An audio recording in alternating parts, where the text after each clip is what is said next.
आज कांग्रेस पार्टी के अंदर शामिल होने पर मेरी लोकसभा के अंदर जन भावनाएं जिस रूप में थी, किसान कौम जिस रूप से परेशान थी, उसकी आवाज़ को दबाया जा रहा था। सामंतवादी सोच के लोगों की जो सोच थी वो आगे बढ़ती जा रही थी और किसान की आवाज़ को अनसुना किया जा रहा था। ऐसे अनेकों मुद्दे रहे जिन मुद्दों के ऊपर मैंने आज कांग्रेस पार्टी के परिवार का हिस्सा बनने की, मेरी लोकसभा की मेरे जो कार्यकर्ता हैं, मेरे लोगों की आवाज़ को सुनते हुए आज मैं इस पार्टी का परिवार में शामिल हुआ हूँ। मैं बहुत बहुत धन्यवाद खड़गे साहब आपका देना चाहता हूँ और कांग्रेस पार्टी में रहकर मैं मेरी लोकसभा के क्षेत्र की लोगों की आवाज़ को और मजबूती से और क्षेत्र के अंदर विकास कार्यों को कराने में आगे काम करता रहूँगा। हद हो गई जब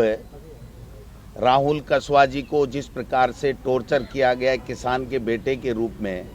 और जब इन्होंने समय समय के ऊपर केंद्र के भाजपा के नेतृत्व को किसान के मुद्दे उठाने की बात की, तो इनको उन मुद्दों को उठाने की इजाज़त भी नहीं मिली और उसका कोई जवाब भी नहीं दिया गया।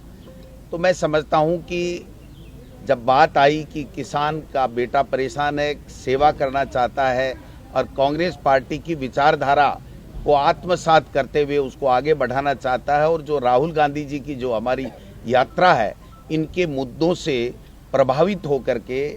हमारे राहुल कसवा जी जो चूरू से वर्तमान में भारतीय जनता पार्टी के सांसद हैं, ये 2 बार से सांसद हैं, इनके पिताजी 4 बार रहे हैं, इनके दादा रहे हैं, इनकी माताजी कांग्रेस की एमएलए रही हैं मेरे साथ 8 से 13 में। तो ये 50 साल से राजनीति में रह कर के सेवा कर रहे थे और किसान कौम को आगे बढ़ाने का काम कर रहे थे, माता बहनों को आगे बढ़ाने का काम कर रहे थे। उनको जब परेशान किया गया और जब उनके केंद्र के किसान विरोधी नीतियों को देख करके इन्होंने जब हमसे चर्चा की, तो हमने माननीय राष्ट्रीय अध्यक्ष जी से और राहुल गांधी जी से आग्रह किया और आज हमें सफलता मिली कि राहुल कसवा जी को कांग्रेस परिवार का आज हिस्सा आदरणीय खड़गे साहब ने बनाया है। मैं मजबूती के साथ कह सकता हूं कि राजस्थान में कांग्रेस और ज़्यादा मजबूत होगी।